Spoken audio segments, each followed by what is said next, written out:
Hi friends, first of all thanks for being in my YouTube channel. Today, as in part of this video, I would like to explain the poem A Plea for India, which is prescribed for 10th class students. Dear friends, before we shall move through the lines of this poem, let us try to have a sort of introduction about it. Dear friends, the present poem A Plea for India was written by an anonymous poet. Means we don't know the poet by whom was the present poem written. But the anonymous poet aimed at creating awareness among all the Indians about different social issues we have in our country. He strongly feels that these social elements obstruct India's development. He says India is unable to witness its sufficient growth. India is unable to develop well because of these social evil elements. He also tried to convey a message for all the Indians that it is the responsibility of every Indian to work hard to build a united nation with our dedication. Okay, dear friends, let us come to the title of this poem. It has been titled after A Plea for India. Here, in the title, the word plea means an appeal or a request. It is a request for India. When the anonymous poet made a request for India, it means he made this request for all the Indians. What is his request? We shall see by going through the lines of this poem now. Come on, have a look there. We, Indians, are proud to be a strong nation. Our roots, we declare, cannot be shaken. Dear friends, let us try to focus over the first line. In the first line, the poet gives a strong statement that being Indians, we feel proud because we live in such a strong nation. India is given such a strength. India is given such power because it has got strong roots. And what are the strong roots that provide strength to India? The customs that we inherited from our ancestors, the habits that we inherited from our ancestors, the practices, the beliefs, what we got from our ancestors can be considered as our roots. They are powerful. They are so strong. So we give a strong statement that nobody can destruct us. Nobody can spoil us. It is highly impossible for India's enemy countries. It is highly impossible for the opponents of India to destruct or to demolish India. Why? Because we are the strong nation. The strength is provided to India because of the different elements we inherited from our ancestors. Let us move to the next line. Then why these fights which leave us in poor plight? Yes, here in the second and third line, the poet directly asks all the Indians a single question. Living in such a strong nation, why do we have all these fights? Why are we indulging or participating in the fights? Why do we fight with one another? If we continue to have these fights or conflicts, definitely we will be in poor plight and sad situation. The fights leave us in sad situation. The fights leave us in poor condition. We will end up with lesser development if we continue to have these conflicts among ourselves, the poet said. Let us move to the next lines. Irrespective of our region, forget the castes which makes us lose our charm, right? Which makes us lose our charm. Dear friends, in the last line, the poet says, India is a very beautiful country. India is a very beautiful country with multicolored regions, religions, and languages. But here, the beauty of India, the charm of our India will be lost. We will lose that if we fight with one another in the name of region and castes. We know very well the modern India. Since many days, our India has been suffering with region, religion, and caste differences. If we continue to have these differences, if we segregate, if we differentiate ourselves in the name of region, caste, and religion, what happened? We will lose our charm, we will lose our beauty. Here, beauty, it does not refer the physical beauty of our India, but it refers the dignity and the respect of our India. We will lose the respect, we will lose the dignity of our India, our motherland, if we have these segregations among ourselves. Let us move to the next lines. Let us ignore the selfish call of each region and listen for once to the call of the nation, right? So here in the two lines, the poet suggested all the Indians that we give more priority, we should give much priority to the development of the nation, but not to the development of our region.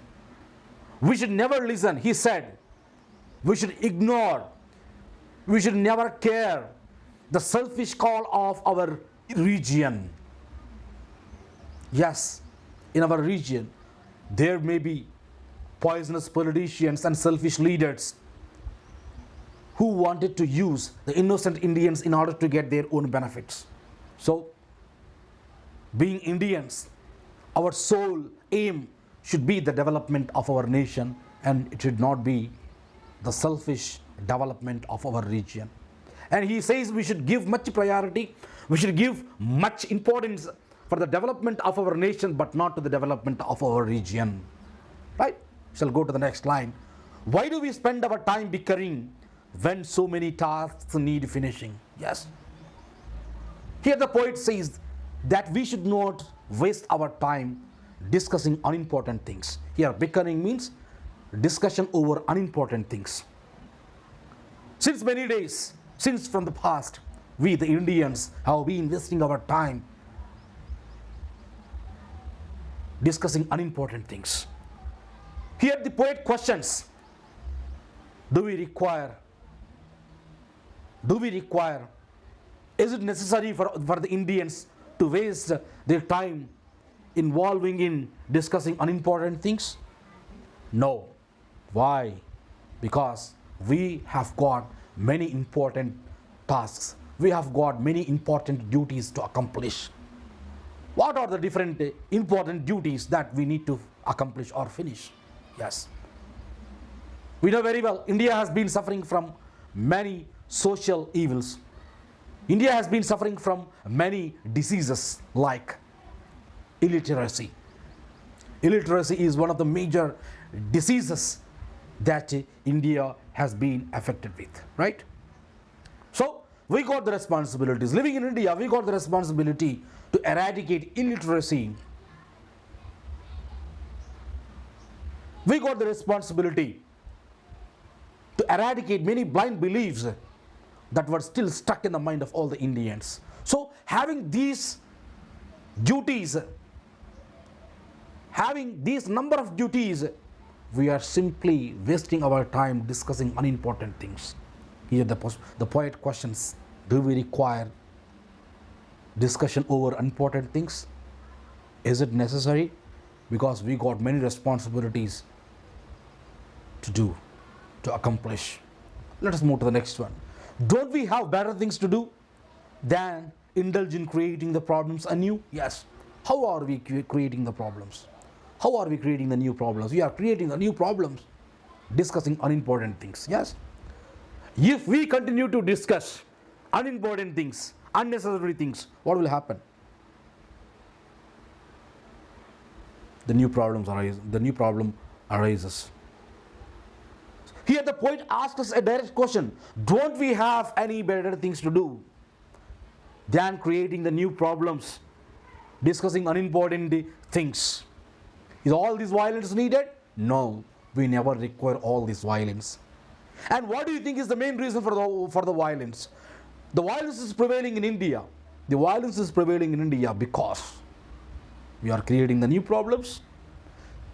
The new problems are being created because we are spending our time discussing unimportant things. Is all this violence needed? No, we never require, we don't want all these violence in our nation. With the people being cheated, yes, if we continue to have this violence in India, what will happen? Many innocent Indians will be cheated. Why? Because sometimes we tend to listen to the poisonous leaders. Sometimes we tend to listen to the call of selfish leaders. What will happen then? The innocent Indians will be cheated a lot. So, this is the apt time. This is the correct time. We need to provide a full stop for all these struggles and the violence in our nation. The poet wanted to convey this message. Let us move to the next lines. Who will return this only son, whom she loves a ton? Right? Who is son? Who is she? Here she refers the motherland. The motherland loves every citizen, no doubt. She loves every citizen, but she has a special, particular love towards a soldier. And we know very well, a soldier is a person who sacrifices his life for the sake of, the motherland. When he gives his life for the sake of his motherland, it means he sacrifices his life for the sake of all the Indians. Our India is unable to give something back to a soldier. Why? Because India, it is still a developing nation. It is not able to give something, it is not able to return to the only son who sacrificed his life in the battlefield. While he was trying to protect his motherland in the battlefield, he sacrificed his life, but the motherland is unable to give anything in return to him. Do you think, is it the responsibility of the nation or the responsibility of all the Indians? Yes, this is the responsibility of all the Indians to give something, to return something to the life which is sacrificed by a soldier while protecting the motherland. We need to give something in return for his family. So are we giving anything in return? No. Why? Because we are very busy. We are very busy in fighting with one another. Even though we are brothers, even though we are neighbors, even though we are Indians, still we have conflicts. So we did not have the capability or the capacity to return anything to the soldier who sacrifices his life for our sake. So here she refers to the motherland. The motherland loves a soldier a lot. A ton means a lot. She loves a soldier a lot.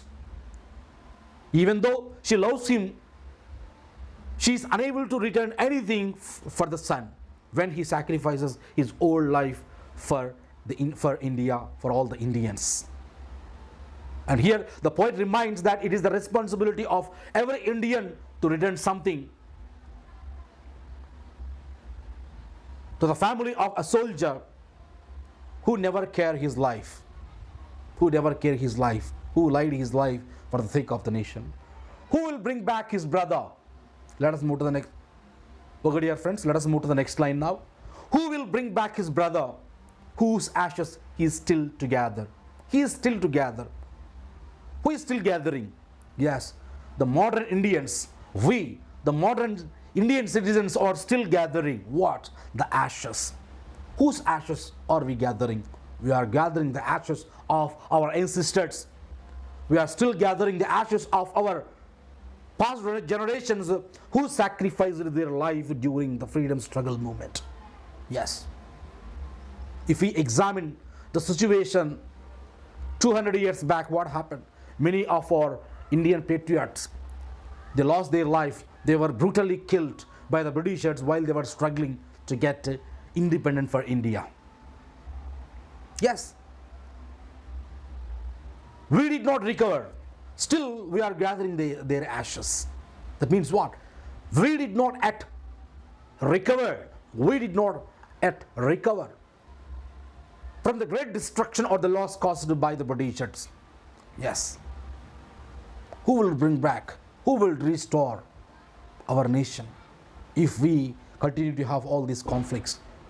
If we have all these differences among ourselves, who will restore his brother, who will bring back his brother, who will restore the development of our nation, who will restore the glory of our nation, who will restore the prosperity of our nation, and who will satisfy the souls of our patriots who sacrificed their life during the Indian freedom struggle.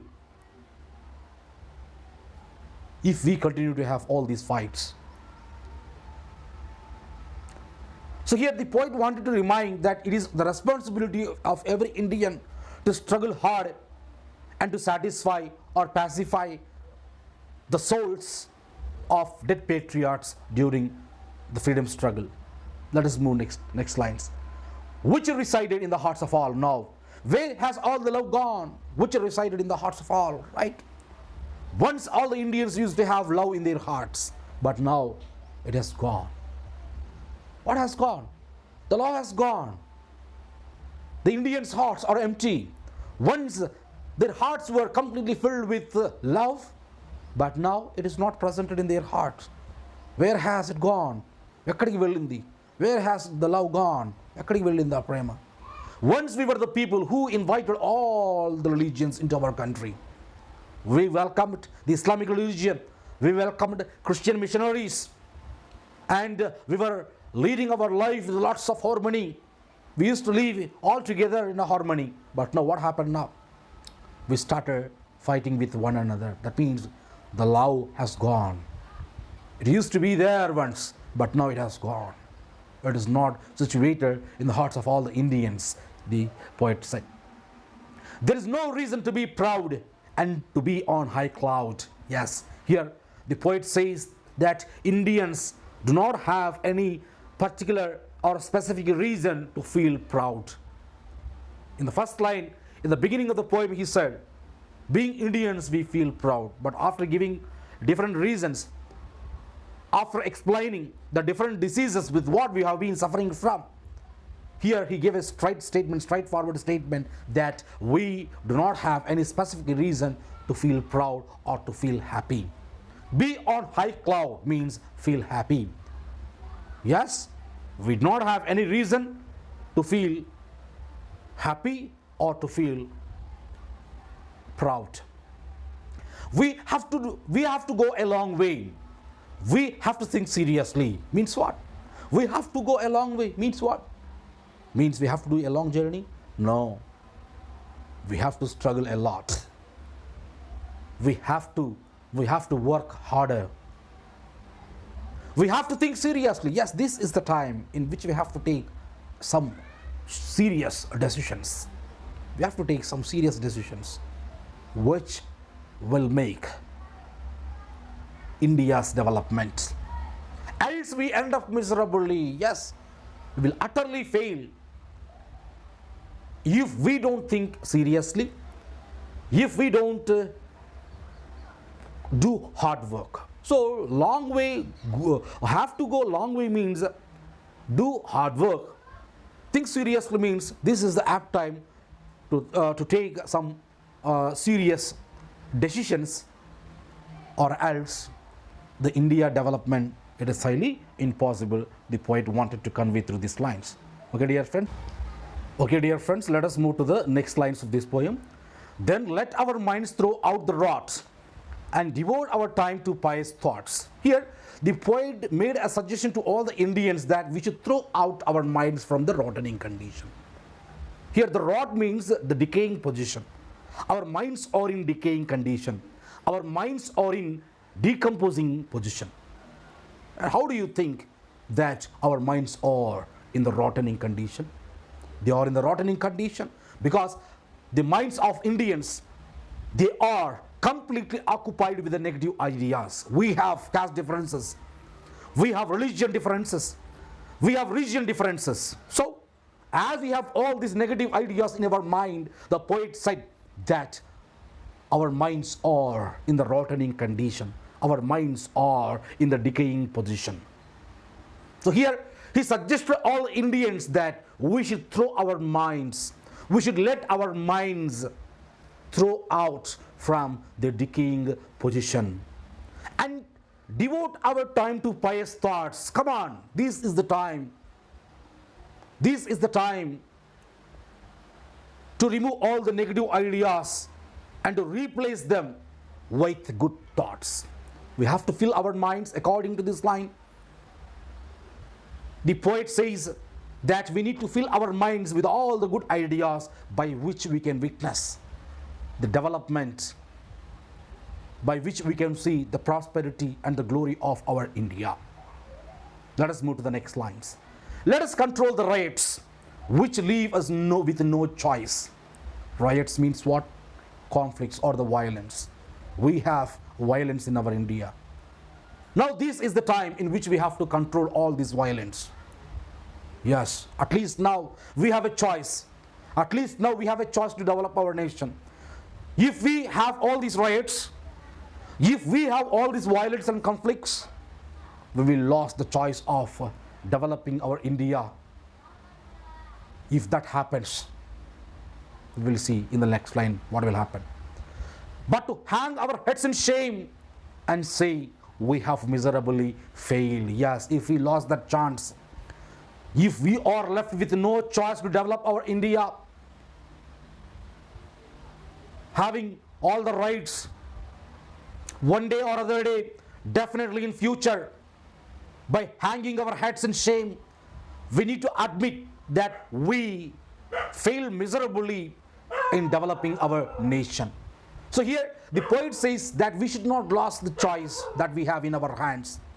The poet says that we should not get the situation in which we will bend our heads in shame and to admit that we have miserably failed. Let us move to the next line. We have the power to win, so why not end this din? How can we justify this line? We have the power to win. Yes, really we got the power to win. Why? Because most of the Indian population, most of the Indians are the youngsters. Being youngsters, we got stamina, energy, and the strength to end the unpleasant cry of our motherland. Here, din means the unpleasant cry. So who is crying unpleasantly? Mother India is crying unpleasantly. She is weeping. She is crying bitterly because thinking it's a sad situation and condition. So if we think seriously, we can end the unpleasant cry of our India. We can definitely win. We can definitely succeed in ending the cry of our motherland.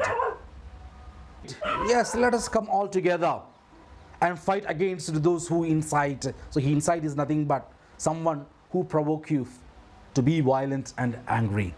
So we should not be the victims to the call of such people. We should not listen to the call of such people who always motivate you to be violent and angry. We should fight against them. Okay, let us unite. Let us come together and fight against the people who misguides you, who guides you in a wrong way. Let us not be misled. Let us not be misled means what? Let us not ourselves be misguided by anyone else. Let us put ourselves in the correct path by those who want to see us dead. Yes, they are putting us in a wrong path because they wanted to see us dead. No, we should not listen to such poisonous politicians and selfish leaders' call. We are a strong, united nation. All we need is a bit of a dedication. Yes, if we want to make our nation so strong and powerful, the simple thing that we require is a bit of dedication. It's a hard work. You have to do the hard work. I have to do the hard work, and all the Indians got to do the hard work. They have to love the work by which they can make a nation so strong and powerful. This is the responsibility of every Indian. It's your responsibility, my responsibility. So with our dedication, we can make our nation so strong. So this is the poem, A Plea for India.